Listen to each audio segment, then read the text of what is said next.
Hello, this is Robert Rickover at Body Learning, and today my guest is Alasni Larinanga, and I'm going to ask Alasni to pronounce her name here first, if you wouldn't mind.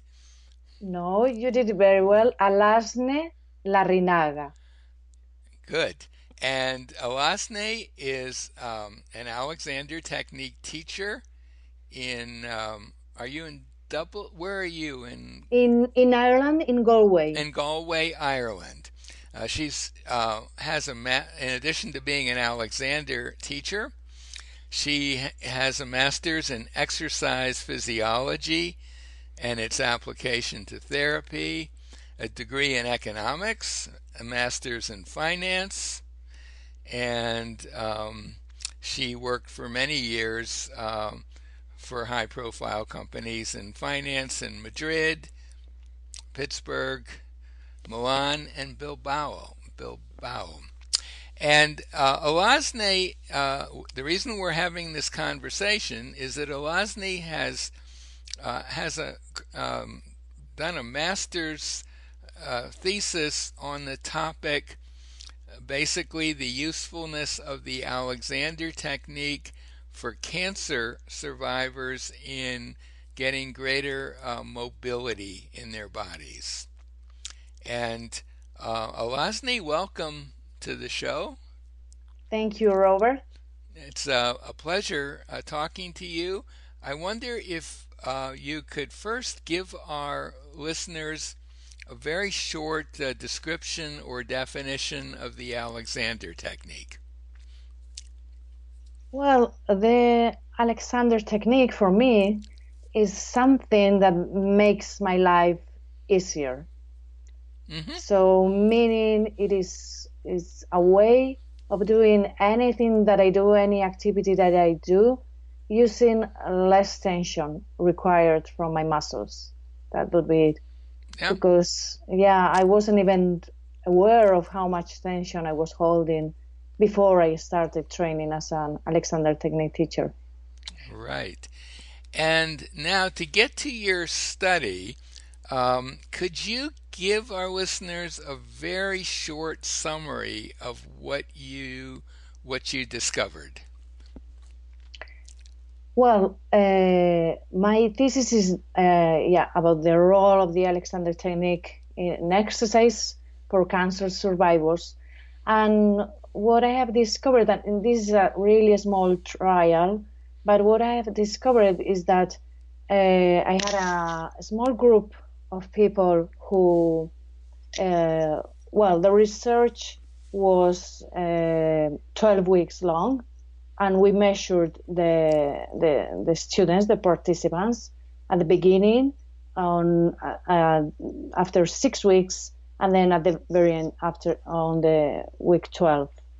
And some of the participants, I decided to give them Alexander Technique lessons after the week number 6, and I discovered that for some flexibility tests and strength tests that we made for the participants in the Alexander Technique lessons, the improvements were higher than for the participants who didn't attend to Alexander Technique lessons. Mm-hmm. And how is it that you came to work with this group of people in the first place, and perhaps also um, why is movement ability so important for cancer survivors?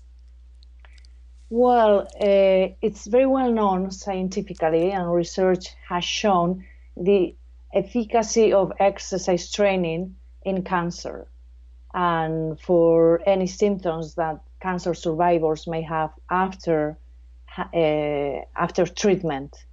So I was involved with a group of people, mates from my masters, in doing this, in putting together an exercise program for a group of women who had breast cancer. The women were ages 42 to 67, and the first day when one of my mates, he was a physical therapist, and instructed them to do the first exercises, flexibility exercises, to warm up, for then after going to the gym, I realized instantly that they would benefit from some Alexander technique lessons, because the women were, as I said, 42 to 67. They were quite fit, but not all of them. And when the physical therapist asked them to do lunges or squats, I could see how they were tightening their jaw, curving their lower back. So, and this was with the simple exercises such as squatting, and these were flexibility exercises, really simple exercises. So I was wondering how we were going to take these women to do strength exercises in the gym with the weight machines. I was really worried about them injuring themselves, or so I thought instantly that I would offer them, besides, the exercise program, I would offer them some Alexander technique lessons for them to be able to do their exercises but in a better way. Mm-hmm. And do you think you said that they had trouble doing lunges and I believe you said squatting, is that right? Or what were the two? Yes. And which seems, do you think that their difficulties were made worse because of the cancer surgery and the cancer?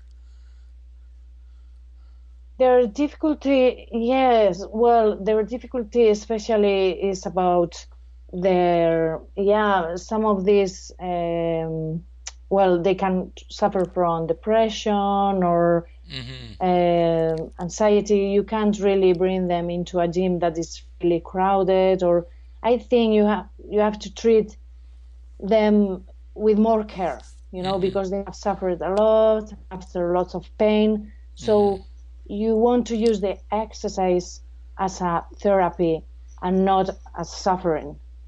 And the way that I could see, the instructions were given to make the exercises were quite in a military way, or or there wasn't enough instruction for them to do the exercises in an easier way. And I think they need, everyone needs good care, but especially these women, I thought, and their ages were 42 to 67.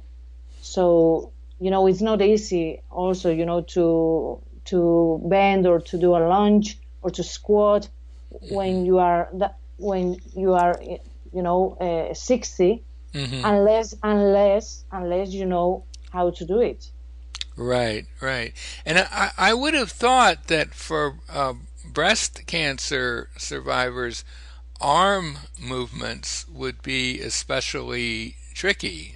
Is that right? Yes. We had some of the participants had lymphedema, Yes. and so they needed some special exercises, or we had to avoid them having some exercises. So, connecting and thinking about which muscle they were moving or how to move it better in an Alexander way helped them a lot. Right. So just in general, if someone is prescribing an exercise program for a cancer survivor, they need to be very mindful of that need of not getting into military type instructions or be very mindful of their overall surroundings too, right? That would be, even without Alexander, that would be pretty important. Yes, but unfortunately, I mean, people who are doing exercises, Hmm. they don't even, they talk about uh, flexibility exercises or go into the machine and push as much as you can. And I could tell they weren't even shown which is the muscle that you are working in this machine, how you need to breathe, when you Right. are pushing, the weight, or when to breathe in, when to breathe out, how to breathe, how to squat. They, there was no, not such an instruction in the gym or from any personal trainer, or I haven't seen it. Right. Right. So could you summarize the results of your study? Yeah. So I did the qualitative data showed that 100% of the participants found the Alexander technique very helpful for their breathing, Hmm. and 90% of the participants found the Alexander technique very helpful with their posture during the resistance exercises, which mostly were done with the machines in the gym. Hmm. And 80% of the participants found it very helpful while doing the flexibility exercises. Because as I said, mostly when they do flexibility exercises, they are told to stretch, and we need to be very careful to overstretch, to overdo. Yeah. Yeah. So, your study was a fairly small scale one.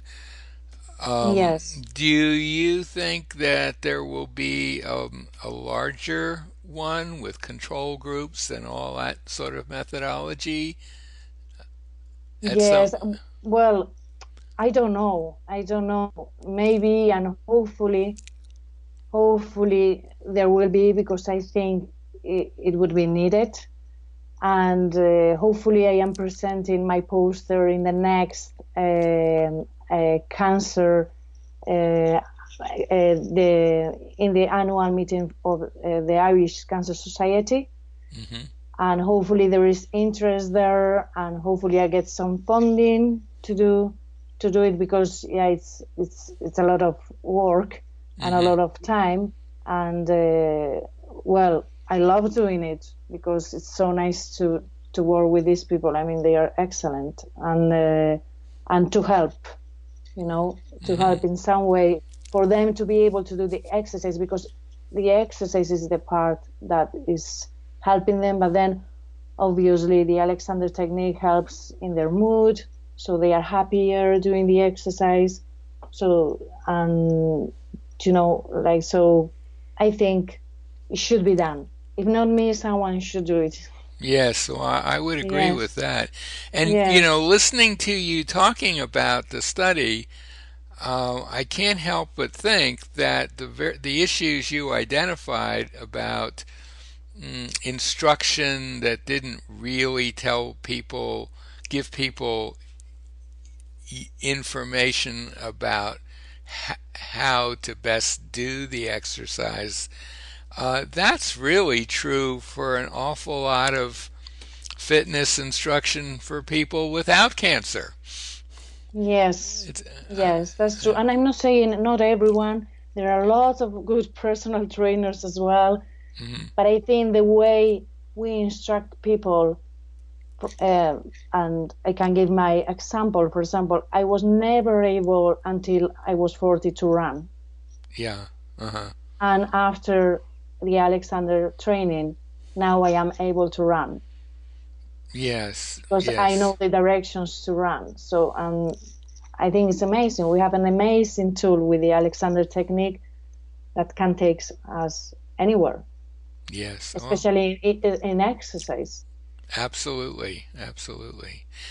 Is there anything else that you would like to say before we come to an end? No, that well, my work, my thesis was about cancer treatment, about cancer survivors. But when I did the master, the master is actually using exercise as a therapy Hmm. to help people with no disease, but also especially with diseases such as diabetes, cardiovascular diseases, obesity, asthma. So we have lots to do, because it's about giving exercise as a therapy instead of giving them pills or anything. And I think we have lots to do with the Alexander technique to help all these people with a disease, especially with a disease, to make that exercise easier for them. Well, I think on that note, um, it would be a good time to end our conversation. My guest today has been Alasne Larinaga. Very good. Yeah, thank you. An Alexander Technique teacher in Cardiff, Ireland. No, in Oh, Galway, sorry. Galway, In sorry, Galway, yes. Galway, Ireland. And I will be putting a link to her study by with the podcast. And is there? Do you have a website I can link to, or a way of locating you? My website is, I'm just about to put it there out there, but it's working, Okay, working in process yet. okay. Yes. So if I'll anyone is to contact me, my email would be perfect. Okay, and I'll also put a link to a website where you can learn more about the Alexander Technique and locate a teacher anywhere in the world. So, Alasne, thank you so much for being on the show today.